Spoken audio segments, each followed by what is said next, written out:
Assalamualaikum warahmatullahi wabarakatuh. Alhamdulillah,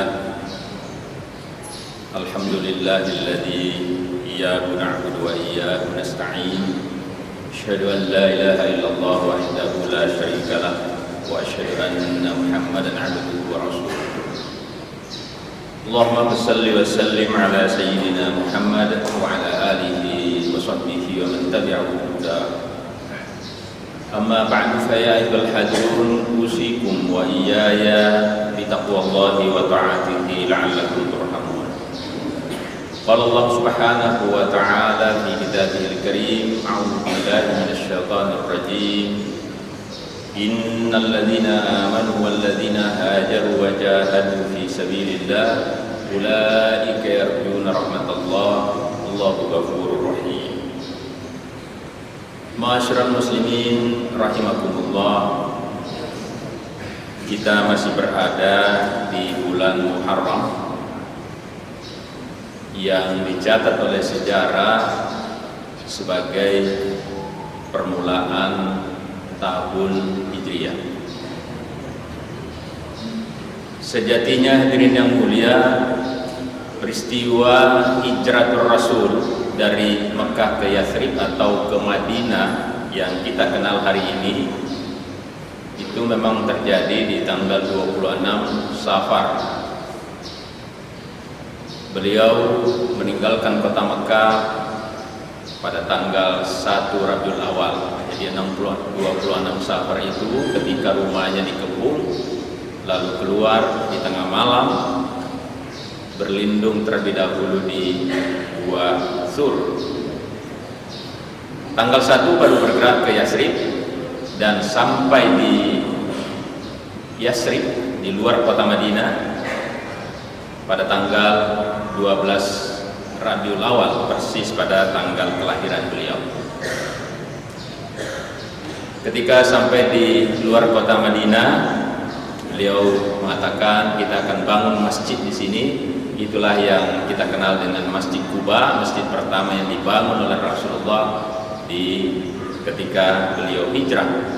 Yang di dalam sebuah hadis, siapa yang sholat sunnah di Masjid Quba itu pahalanya sama dengan melaksanakan sekali umroh. Hadirin yang mulia, peristiwa hijrah ini bukan tiba-tiba begitu saja. Umat Islam ketika mengembangkan dakwah tidak serta-merta diterima oleh penduduk musyrikin Mekah. Sempat diembargo. Jadi kalau negara-negara pada hari ini kita sering mendengarkan ada embargo ekonomi, itu sejak zaman Rasul sudah ada kebiasaan itu, embargo ekonomi.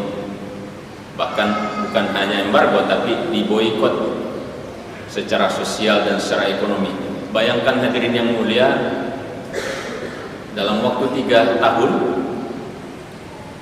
ada perjanjian sepihak yang diumumkan oleh penduduk kota Mekah, pembesar-pembesar pada saat itu. Yang pertama, tidak boleh penduduk kota Mekah melakukan hubungan sosial, bahkan menerima tamu umat Islam ke rumahnya. Jika ada umat Islam yang menerima tamu, maka dia tidak dianggap sebagai warga kota dan akan dikucilkan. Yang kedua, tidak boleh melakukan pernikahan kepada siapapun yang telah memeluk ajaran Islam.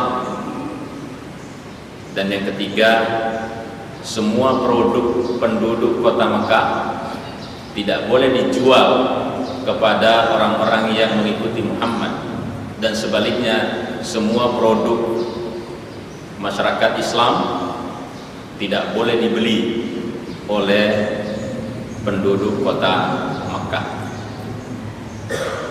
Bayangkan hadirin yang mulia, dalam waktu 3 tahun seperti itu, hampir dapat dikatakan tidak ada lagi orang kaya di kalangan muslim, karena orang-orang kayanya terpaksa mensuplai saudara-saudaranya yang tidak bisa memperoleh sembako, tidak bisa memperoleh barang-barang kebutuhan sehari-hari. Hatta tukang sayur sekalipun tidak boleh penduduk kota Mekah menjual kepada mereka yang telah menerima ajaran Muhammad. Dia memboikot itu, kemudian menggiring ke satu lembah yang diberi hanya akses satu tempat keluar, sehingga terkontrol siapa yang berhubungan dengan orang Islam, siapa yang menjual barang-barang dan sebagainya akan dikucilkan.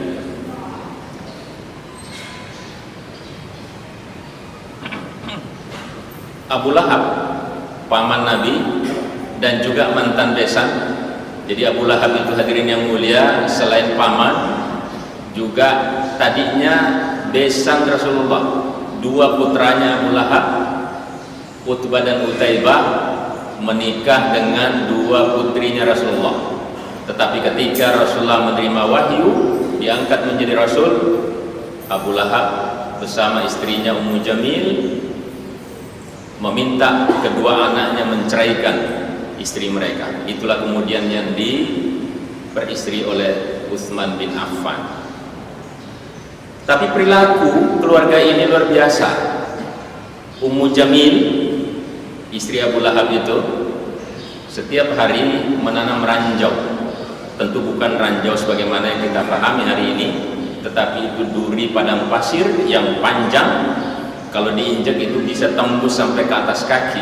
Dan pekerjaan Ummu Jamil itu adalah setiap malam menanam ranjau-ranjau itu di salah satu tempat, di satu-satunya tempat akses orang muslim di lembah itu. Ketika ada umat Islam yang terkena ranjau itu tembus sampai ke kakinya, dia tertawa terbahak-bahak di balik jendelanya.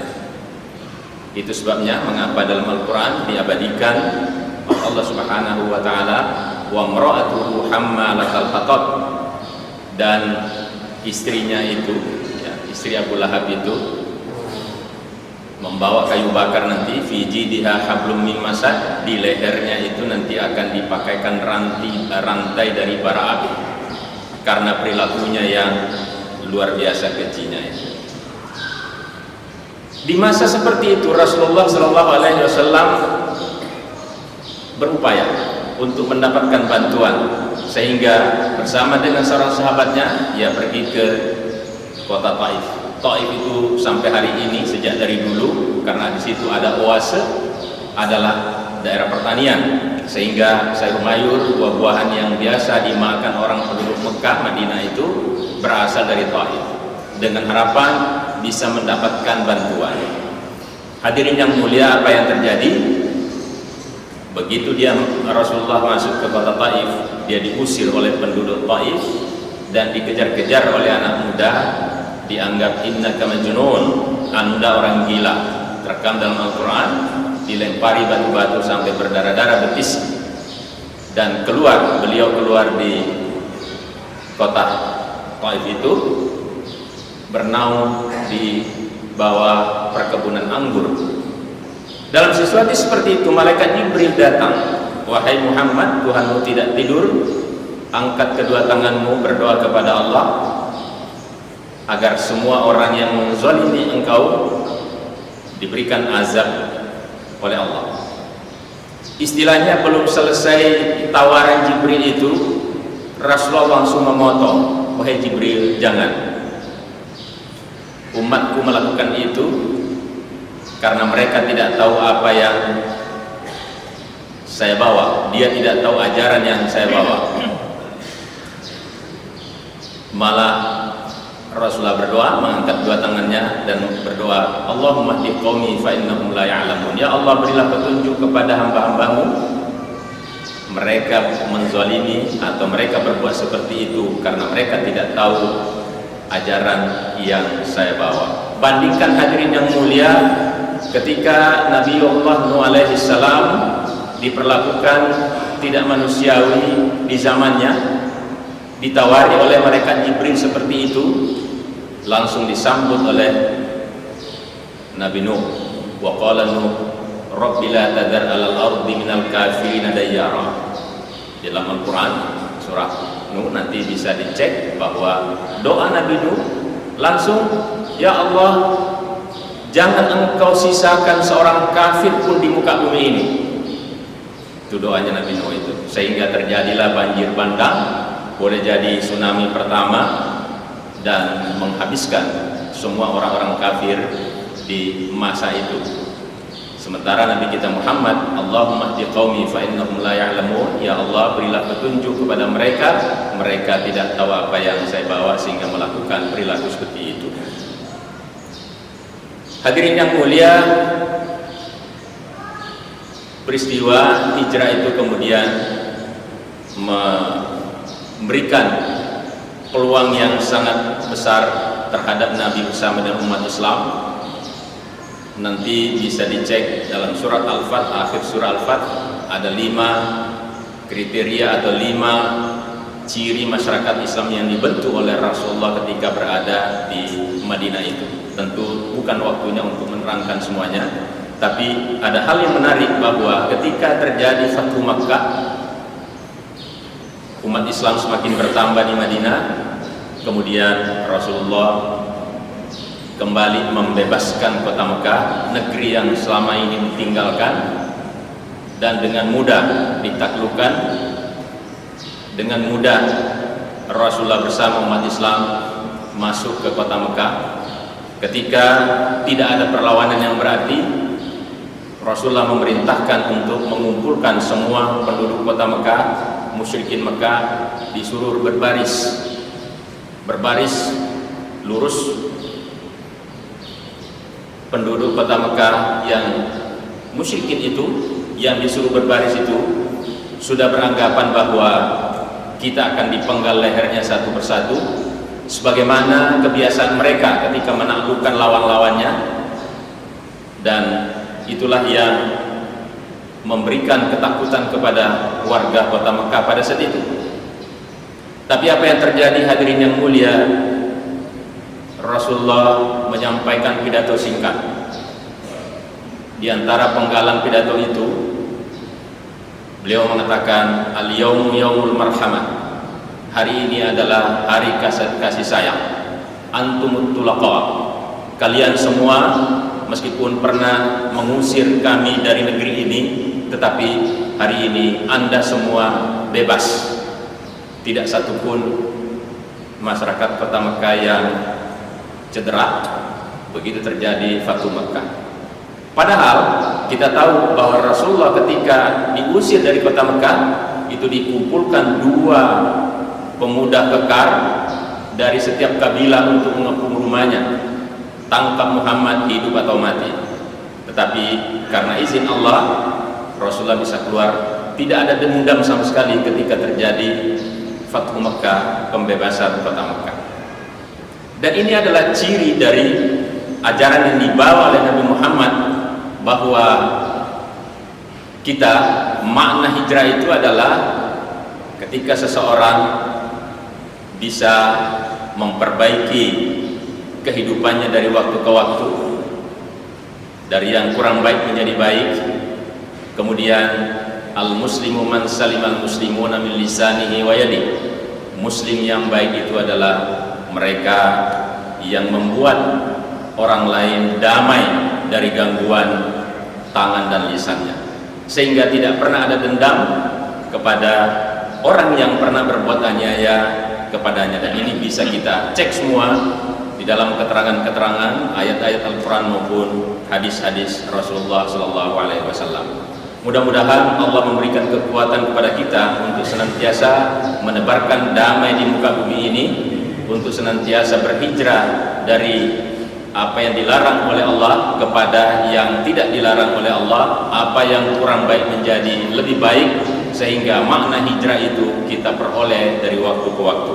Barakallahu li wa lakum fil Qur'anil azim wa nafa'ani wa iyyakum bima fihi minal ayati wa dzikril hakim wa taqabbal minni wa minkum tilawatahu innahu huwal ghafurur rahim.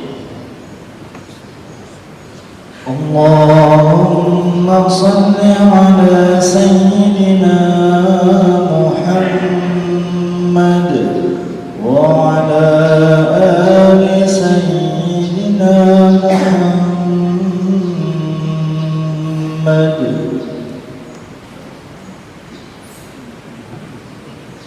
الحمد لله حمدا كثيرا كما أمر أشهد أن لا إله إلا الله وحده لا شريك له وأشهد أن محمدا عبده ورسوله اللهم صل وسلم على هذا النبي الكريم وعلى آله وصحبه ومن تبعه بإحسان إلى يوم الدين أما بعد فيا أيها الحاضرون أوصيكم وإياي بتقوى الله فقد فاز المتقون قال الله سبحانه وتعالى في كتابه الكريم أعوذ بالله من الشيطان الرجيم إن الله وملائكته يصلون على النبي يا أيها الذين آمنوا صلوا عليه وسلموا تسليما وقال أيضا ادعوني أستجيب لكم اللهم اغفر للمسلمين والمسلمات والمؤمنين والمؤمنات الأحياء منهم والأموات إنك سميع قريب مجيب الدعوات ويا قاضي الحاجات اللهم ربنا لا تزغ قلوبنا بعد إذ هديتنا وهب لنا من لدنك رحمة إنك أنت الوهاب